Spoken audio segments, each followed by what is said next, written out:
Hello fellow lovers of the liminal and the weird, and welcome to another video by Liminal Spaces. Today I'm going to be going over my top 10 reads from 2024. Of course, ranking these was insanely difficult.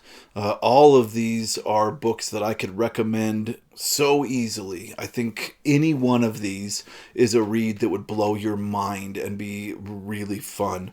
So let's jump right into it. We're starting with number 10. And that is Deosu by Philip K. Dick and Roger Zelazny. This was a wild read. I really enjoyed it. The character was so unique, and the post-apocalyptic world was wild. If you like post-apocalyptic fiction, this is a must-read. If you like Philip K. Dick, this is a must-read. If you like Roger Zelazny, this is a must-read. If you enjoy good, weird, mind-bending science fiction, this is a must-read. It was so fun all the way around. I highly recommend this.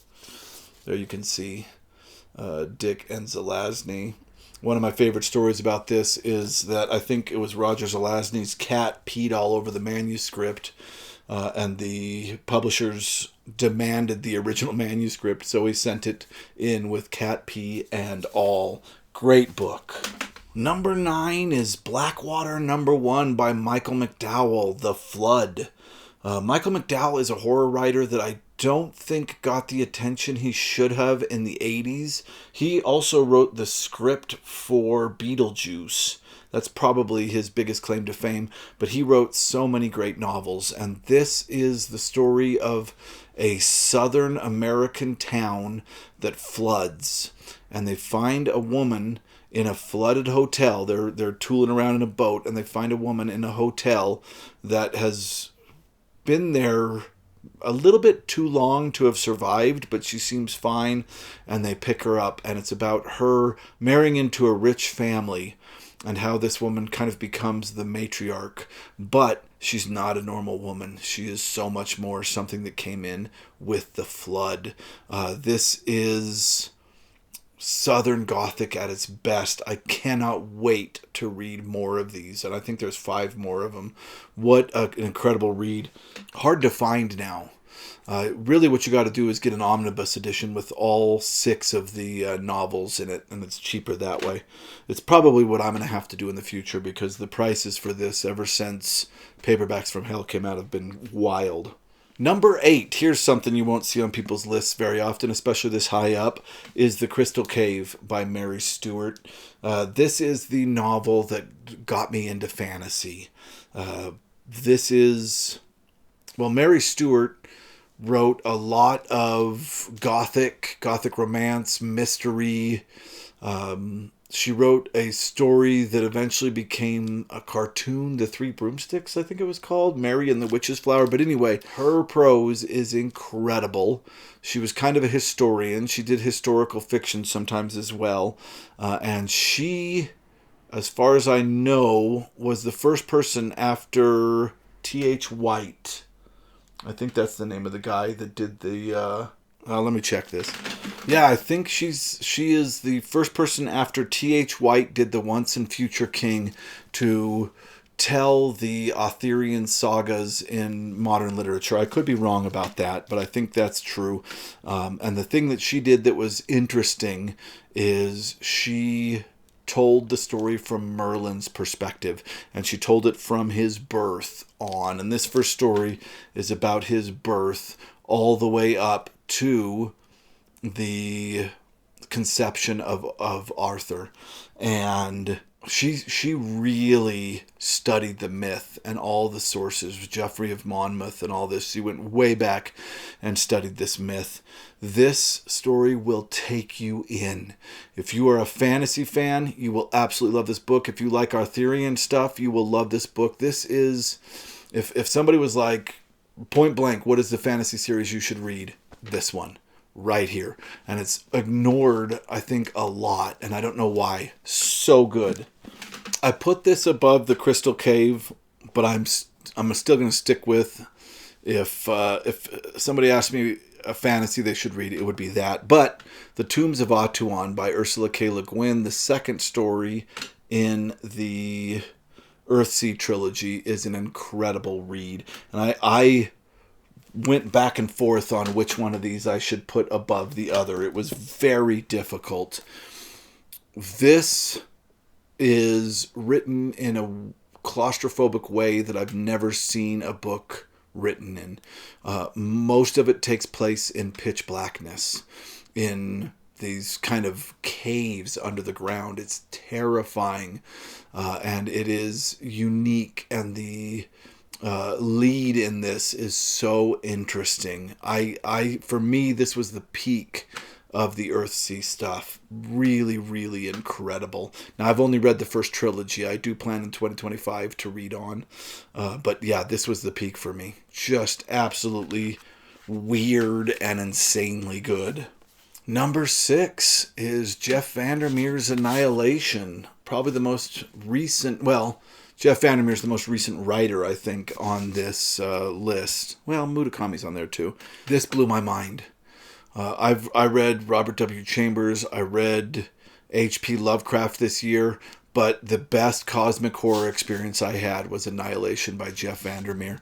And it started me on a frustrating journey to read the rest of the trilogy and then eventually the new one, Absolution. Also, there's a new release of Annihilation with a cover on it that is absolutely incredible. I love the cover artist for it. I got to get me a copy of that because this is kind of a boring cover for me, and the new covers with each of the animals distorted, absolutely incredible.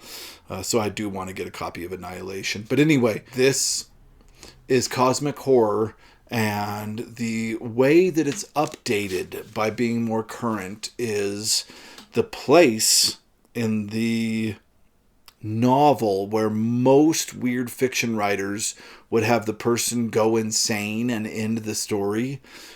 Jeff Vandermeer looks directly at the beast and explains what the beast does, and it is hallucinatory and weird. Not only that, the character then turns around and confronts it again.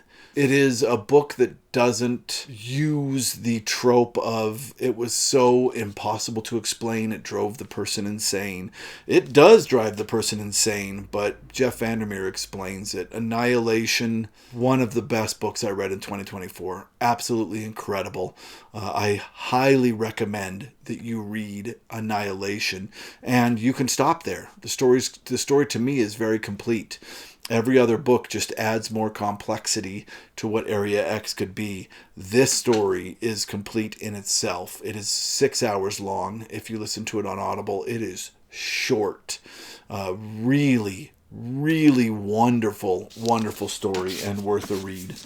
One of my best of 2024. Next up is the author and the book that really blew up and helped establish this channel, and that is The Dream Master by Roger Zelazny. What a wild and strange read. And of course, the way that I came into this was because this was the other novel that Haruki Murakami listed as an inspiration for Hardboiled Wonderland and the End of the World. A lot of people speculate that Murakami had read Neuromancer, and that is what inspired him, but that is not the case. It is this. And when you read this, you can really see the inspiration. But Hardboiled Wonderland aside, this is incredible. This is a great, great novel about a dream machine, and it was so wild and strange to read. I really loved it. It was one of the best reads I've had for 2024. I hope to find something as exciting as this in 2025. All right, we are starting to get into the obvious. Number 4 is Do Androids Dream of Electric Sheep by Philip K. Dick. This, of course, is the story that Blade Runner was based on, but I would take the book over the movie any day. And it's interesting because I do find a lot of sci-fi booktubers saying that the book was a bit of a disappointment to them and that they would take the movie over the book, but I'm the exact opposite. I think this blows the movie away, personally. One of the best books I read in 2024, really, truly a look at empathy in humans, and really I mean, he talks about all the Philip K. Dick stuff, religion, right? The humans have created this weird machine that makes them feel empathy towards this God figure. There are androids that can't be told apart from humans. And most importantly, I feel like the end of this is a meditation on PTSD and what PTSD does to a person. Really, really incredible stuff, and shows why I think in the long run Dick is my favorite science fiction writer.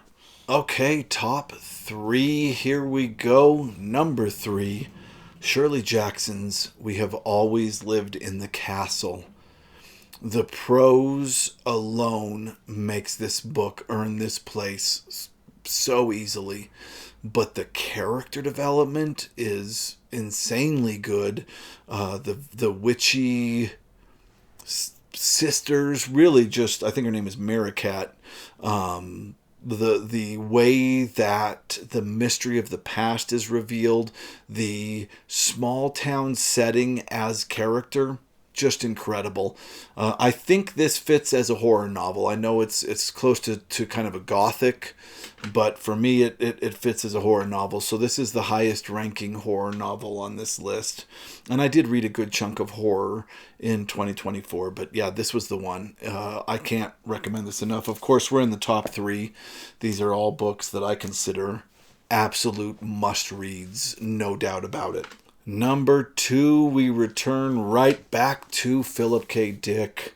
And out of all the Philip K. Dick I've read, this is my absolute favorite. I read this twice and I got so much more each time. I even went and found the short story that inspired this.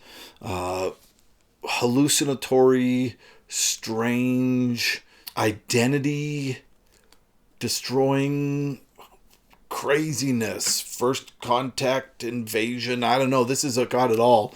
This is really, really a great time. And I do put it a little bit above Do Androids Dream of Electric Sheep. I think this is, for me, was more of a fun read. And it was like all of Philip K. Dick's stuff that I've read so far, it's one that asks the reader to participate. It's a writer that is very rewarding if you pay close attention and try to solve some of the riddles that Philip K. Dick puts in here. Really great stuff. Number 1, this is going to be a bit different than a lot of other people.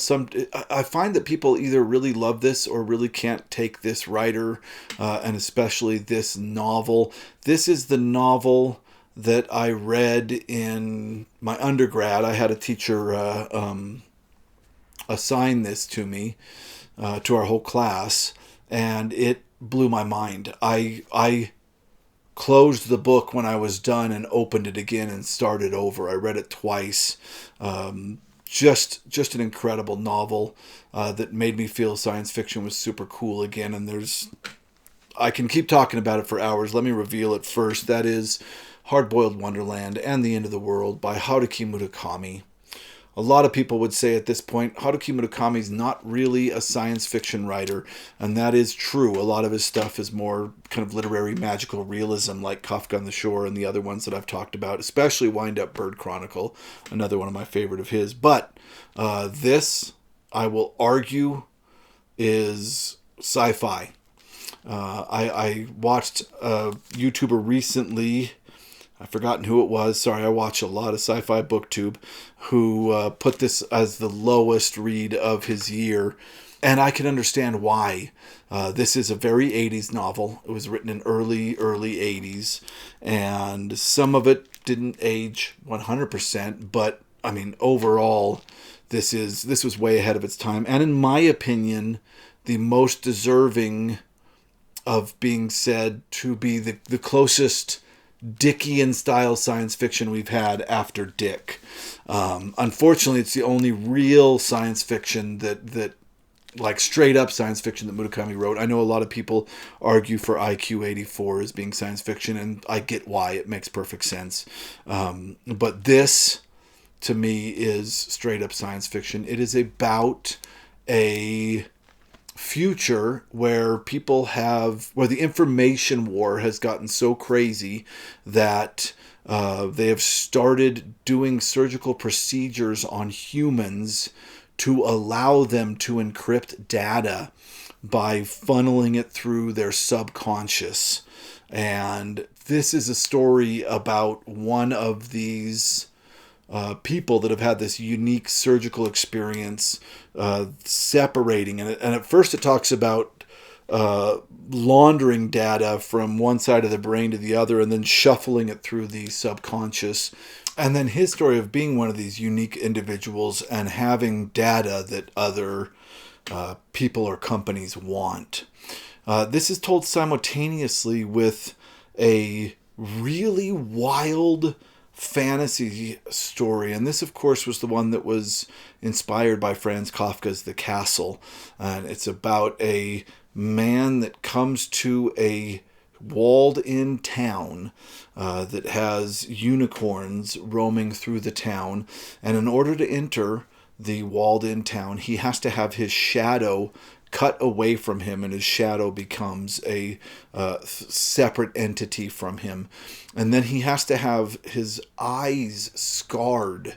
The gatekeeper stabs him in the eyes with this knife that allow him to become a dream reader, which is the job that he's going to be doing in the town. And the way that these two narratives interweave and connect is absolutely incredible throughout this story. This is, of course, it's number one on my list.